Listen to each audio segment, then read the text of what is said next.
En Estados Unidos, el juez de la Suprema Corte, Samuel Alito, congeló la medida de un juez conservador que prohibía el uso de mifepristona en varios estados del país. Sobre este tema, ahora se espera que se dé un pronunciamiento del tribunal. Mientras el gobierno de Joe Biden busca vías para defender la disponibilidad del medicamento abortivo frente a las crecientes prohibiciones y restricciones del aborto, que han sido promulgadas por los estados liderados por republicanos desde que la Corte Suprema anuló en junio del 2022 la histórica decisión de Roe v. Wade. ¿Cuál es el panorama de este y de otros casos visibles en el país que limitan los derechos sexuales y reproductivos?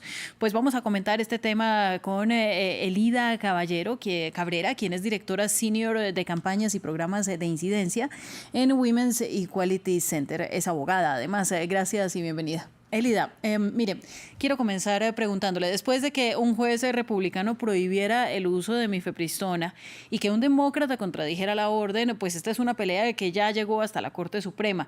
¿Qué es lo que puede pasar ahí? Porque además, digamos, esta congelación del litigio finaliza a la medianoche de hoy.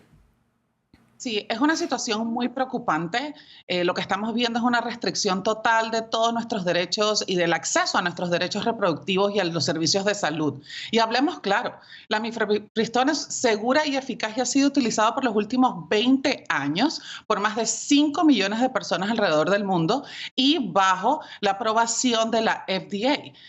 Los ataques contra este medicamento solamente tienen una motivación estrictamente política y son instigados y financiados por personas extremistas y antiabortistas que lo que quieren es lograr un control sobre nuestros cuerpos. Esto se ha convertido casi en una campaña de intimidación contra las mujeres, hay que decirlo como es, sobre nuestro derecho a tener una sexualidad informada, una sexualidad consensuada, además de maternidades deseadas y planeadas, porque la mifepristona es apenas un episodio más, ¿no? Después de la anulación de Roe v. Wade, hemos visto cómo Estados Unidos pasó de ser un país progresista en términos de derechos sexuales y reproductivos a restringir, por ejemplo, las posibilidades de aborto casi completamente en varios de los estados. Luego está Ron DeSantis, que es un fuerte precandidato, digamos, para las elecciones, que promueve que no se hable de menstruación en los colegios, justamente en la edad en que las niñas más necesitan conocimiento sobre el tema, que no se hable acerca de diversidad sexual, etcétera, etcétera, etcétera. Entonces, ¿cómo esto está afectando nuestros derechos de existir en el mundo, de existir en un país como Estados Unidos? Mira, nuevamente preocupante y afecta directamente no solo a las mujeres y a las niñas y a las personas con capacidad de gestar por todas las restricciones que están teniendo para acceder a los servicios de aborto, a los servicios de salud. Esto está afectando nuestra intimidad, nuestra privacidad, nuestro derecho a acceder a servicios de salud, a educación sexual, que claramente es comprobada que niños y niñas, adolescentes, personas que tienen una educación sexual completa, laica, basada en ciencia, pueden proteger su niñez y su juventud. Y con todas estas restricciones, lo que estamos es creando una gran crisis sobre todas las cosas que pueden afectar al futuro de todas las personas, no solo en Estados Unidos, sino también en el mundo. Las prohibiciones del aborto y todas estas prohibiciones que honestamente son totalmente ridículas, lo que hacen es crear una crisis de salud pública, una crisis de derechos humanos, una crisis económica.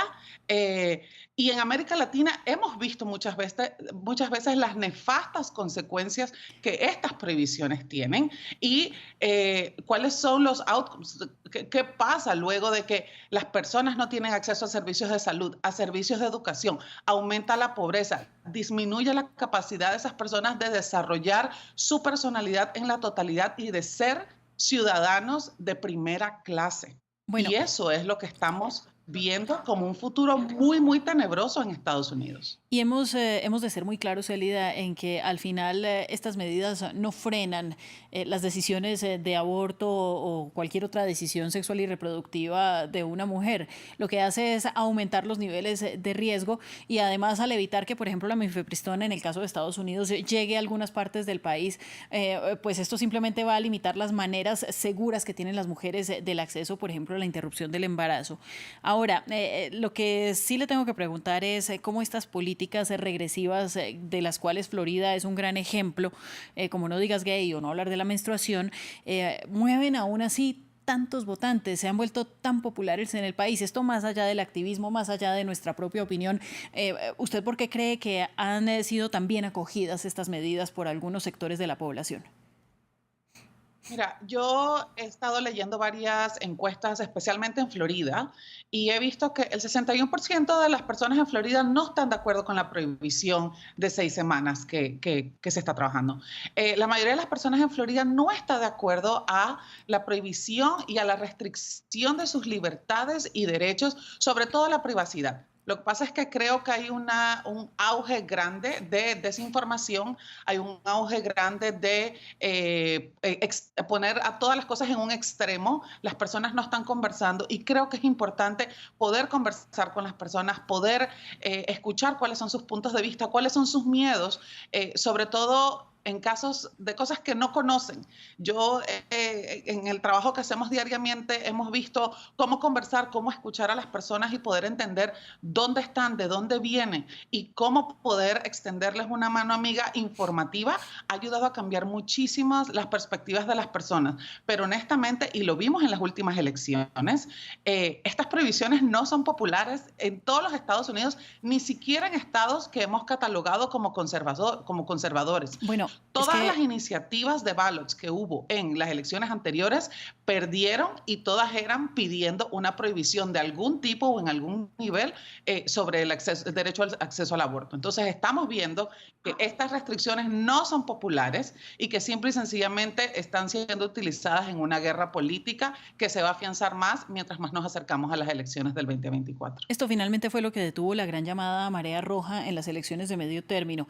Pero contra las votaciones, pues está la situación que vivimos en la Corte Suprema, que es de mayoría conservadora y que llevó a la caída de Roe v. Wade. Así que mi última pregunta, y muy rápidamente porque nos quedamos sin tiempo, es ¿cuál es su previsión? ¿Qué es lo que va a pasar en la Corte Suprema con la mifepristona? Porque no sería extraño que la prohibición aumentara después de lo visto con el derecho al aborto. Mira, yo soy una persona que en el trabajo que hacemos nunca perdemos la fe, es lo único que tenemos, ni la esperanza. Y yo estoy muy esperanzada de que con la ayuda de los legisladores y los activistas de Estados Unidos, esta previsión no sea aprobada. Va a ser un gran golpe y no solo para el acceso al aborto, sino también para el acceso a muchos medicamentos que la FDA ya ha aprobado y que tienen consenso a nivel internacional, lo cual le quitaría mucha legitimación al trabajo que hace una agencia como el FDA a nivel mundial.